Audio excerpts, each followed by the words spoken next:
Les cuento. Normalmente los lunes nosotros hacemos internacionales con nuestra conductora invitada Flavio Larieta, pero hoy vamos a hacer una excepción porque el tema realmente amerita y estamos en contacto vía telefónica con David Weissman. Es un argentino que está viviendo en Israel. Hola David, buenas tardes, Daniel Palacio te habla. Hola Daniel, ¿qué tal? ¿Cómo estás? Muy bien, David, muy bien. Gracias por darnos estos minutos para una nota. Por un lado, contame, ¿dónde estás viviendo? ¿En qué parte? Bueno, yo vivo con mi esposa y tres nenas que tenemos en Modeín. Modeín es una ciudad que tiene apenas 25 años, justo entre Tel Aviv y Jerusalén, que es la capital de Israel, muy cerquita también del aeropuerto, la zona central del país, geográficamente hablando. Cerca de Ben Gurión. Muy cerquita de Ben Gurión, a 10 minutos de viaje. Bien, y bueno, ¿cómo están ahora? Contanos un poquito a la audiencia, porque muchos leemos en los portales, vemos en las noticias de Israel, los bombardeos, los ataques, pero contame vos qué estás viviendo allá, por favor. Y la verdad que son días de mucha angustia. Eh, Debo decir que como alguien que vive en el centro del país, me toca vivir esta situación y en mi ciudad específicamente sonó la alarma 4 veces desde que comenzó el conflicto, aunque por donde vivo, eh, sabes que tenemos el sistema este de cúpula de hierro que intercepta los misiles que los grupos terroristas del Hamas y Jihad Islámica lanzan continuamente. Desde la terraza de mi casa logro ver las intercepciones estas, ¿no? De las Por Dios. poblaciones del centro del país, al aeropuerto. De hecho, hace un ratito me tocaba hoy preparar el plato fuerte de la cena, así que estaba Sí, haciendo honor a mis orígenes, estaba haciendo una parrillada. Estaba sí. afuera y de vez en cuando podía ver la intercepción esta en el cielo, ¿no? Mientras que seguía haciendo la parrillada esta para la cena de esta noche. No sé si eso resume un poquito la situación que vivimos acá y que, como comencé a decir, en los poblados civiles israelíes que están más cercanos a la franja de Gaza viven esta situación hace 21 años. Digamos que cuando ellos tienen una época tranquila, esto lo viven solamente un promedio una vez cada 2, 3 semanas. Durante estos días también me tocó 4 veces correr al refugio que tenemos dentro de casa con las nenas y con mi mujer. A ellos les toca por lo menos 4 veces por hora durante todos estos días, y hay varias semanas durante estos 21 años, incluyendo varios meses, que así la población tuvo que vivir.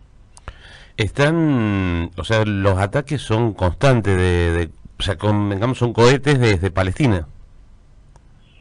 Bueno, los cohetes los lanzan desde la franja de Gaza, donde quien domina no es la autoridad palestina reconocida internacionalmente, con Abu Mazen o Mahmoud Abbas como líder, sino desde la franja de Gaza, que está liderada por el grupo terrorista del Hamas. Ya que es como ellos lanzan continuamente estos misiles que no son de precisión, sino lo que llamamos misiles de estadística, es decir, cuantos más tiren, más chance tienen de que pegue. Por ejemplo, mencioné antes el sistema este defensivo de cúpula de hierro, tiene una efectividad del 92%, que es inconcebible pensar la cantidad de muertos que tendríamos en caso de no tener este sistema. Por otro lado, obviamente, la población palestina sufriría mucho más las consecuencias, ¿no? Si estaríamos hablando de cientos de israelíes muertos en las diferentes ciudades del país. Eh, Mm, Te estoy escuchando atentamente porque algo más. hacerme una imagen mental del relato que estás haciendo. Sí, hay que entender que yo, por ejemplo, donde vivo, tengo entre 1 minuto y 1 minuto y medio para alcanzar, llegar al refugio. Pero los poblados israelíes que están junto a la franja de Gaza tienen 15 segundos. Algunos que están un poquitito más lejos tienen la suerte, entre comillas, de contar con 30 segundos para alcanzar un refugio, ya sea una habitación construida con fines de ese refugio o algún lugar seguro. Que si te toca, por ejemplo, cuando estás viajando para llevar a tus hijos a la escuela o para ir al supermercado, En ese caso no tenés nada más seguro que sencillamente bajarte del coche, acostarte cuerpo a tierra, las manos cubriéndote la cabeza y esperar 10 minutos así después del estallido por el hecho de las esquirlas. Teniendo inclusive la habitación segura, a veces hay cuestiones que no sé cómo llamarlas, si de destino o de suerte o de mala suerte. Por ejemplo, el niño Ido, de 5 años, que hoy fue su entierro, que estaba en la habitación segura, en el refugio y el misil no fue detenido por el sistema cúpula de hierro, es decir, entró en la estadística esa del 8% de misiles que nos lanzan, que sí hacen impacto, y estando dentro del refugio, el misil pegó en un ángulo determinado que logró burlar, lamentablemente, el sistema atravesó la persiana de acero, y le pegó al chico impacto directo. La situación obviamente mucho más que tensa. Imagínate otro caso, entre los muertos que tenemos y cientos de heridos en estos días de conflicto, una mujer sobreviviente de la Shoah, sobreviviente del Holocausto, con casi 87 años de edad, murió porque al sonar la alarma, corriéndose al refugio, con toda la tensión, se cae, se golpea y lamentablemente muere de esto. Es decir, no solamente tenemos que hablar de las víctimas, de los impactos directos del misil, sino de la cantidad de muertos o heridos que hay por daños, digamos, indirectos, ¿no?, que causa el misil y toda esta situación de tensión. Sí, absolutamente. Hay gente que sufre de ataques cardíacos o que muere, que llega a terapia intensiva. Bien, y ahora la vida continúa, entre comillas, pongámosle, normal. Por lo que me contás, que van al supermercado, los chicos a la escuela. Sí, bueno, de hecho mencioné lo de las escuelas, pero es así, funcionamos con un sistema donde el ejército da las instrucciones según el alcance que pueda tener y la zona que pueda llegar a ser afectada en determinados ataques. Nos van diciendo, ok, hasta qué zona pueden seguir yendo a la escuela y qué zonas no pueden ir a la escuela, sino seguir estudiando por Zoom. Lamentablemente estábamos ya muy cancheros con el uso del Zoom por otras cuestiones, ¿sí? El tema del COVID. Gracias a Dios ya dominamos el tema del COVID, hacemos una vida normal, casi absoluta, dentro del país. Respecto al tema del COVID, los chicos ya volvieron a las escuelas y ahora nuevamente toca utilizar el Zoom por otras circunstancias, ¿no? Realmente ahí están en una situación así de enfrentamiento, llamémosle, o de bajo ataque, desde hace, ¿cuánto? 4 días. Desde hace 4 días, cuando lanza el grupo terrorista del Hamas, lanza misiles contra la capital del Estado, ¿no?, contra Jerusalén, que es algo que generalmente, ya sean los terroristas desde la Franja de Gaza, o los terroristas desde el Líbano, ¿no?, el grupo terrorista Hezbollah, cuando lanza los misiles, siempre como que tuvieron cierta precaución, ¿no? En Jerusalén, por ejemplo, en el conflicto anterior que tuvimos con la Franja de Gaza, en el 2014, hubieron poquitas alarmas en Jerusalén.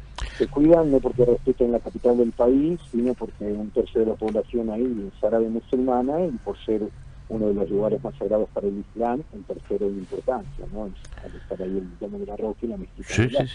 Sí, hay un mix de culturas increíble en Jerusalén, o sea, tenés una muy gran parte de la población árabe, o sea, israelí, incluso católico, o sea, tenés de todo ahí. Hay de todo. No creo que haya un lugar en el mundo que sea tan heterogéneo como Jerusalén, como mencionaste, judíos, musulmanes, cristianos, de diferentes corrientes, hablamos también de gente religiosa y de gente laica, de todas las capas económicas, intelectuales del país, y que normalmente se vive en una excelente convivencia. Lamentablemente cada tanto hay un estallido, muchas veces tiene que ver con los fundamentalistas islámicos que o se infiltran o que logran convencerlo, que deberíamos llenar la cabeza en realidad. Sí, sí. Algún pobre del lugar y así empieza el conflicto local, pero en general la convivencia es excelente. Claro, incluso, o sea, vos en Jerusalén, corregime si me equivoco, tenés del Muro de los Lamentos, la cúpula, la mezquita de la cúpula de Alá, creo que La se cúpula llama, de oro, la cúpula de la oro, cúpula de oro y una mezquita y del Aqsa, exactamente. exactamente, y ahí cerquita tenés el Monte de los Olivos, por dar Claro, un ejemplo de cada el Monte de región, los Olivos y el Santo Sepulcro, y el Santo que Sepulcro, es el lugar más sagrado en el mundo para el catolicismo. Es decir, exactamente. tenés ahí un triángulo que debería ser, y bueno, generalmente tratándose que sea, ¿no? Un canal abierto, directo, de la tierra al cielo, para las plegarias de todas las religiones, Sí. e inclusive de gente agnóstica que cuando llega a ese triángulo algo le sucede porque no se puede estar, digamos, inerte ante la energía que se vive normalmente, ¿no? Y que lamentablemente en estos días se opaca, pero se opaca temporalmente, ¿no? Sabemos que también esta tormenta y estos nubarrones al final van a pasar. Somos un pueblo que tiene 4.000 años de historia, que lamentablemente tuvimos que afrontar cantidad de persecuciones durante miles de años, y que tenemos como el valor más alto de todos la vida. Y estamos dispuestos a hacer absolutamente todo para proteger la vida, ¿no? Mencionaba antes el sistema de cúpula de hierro, o el tema del COVID y haberlo dominado, cuando el gobierno sale inmediatamente corriendo a buscar vacunas, utilizando todos los medios posibles, y pagando 3 veces más el precio con tal de traer absolutamente a toda la población. Por cierto, cuando digo de toda la población, por supuesto que estamos hablando de la población judía, musulmana, cristiana, drusa y de otras religiones, sin hacer absolutamente ninguna distinción.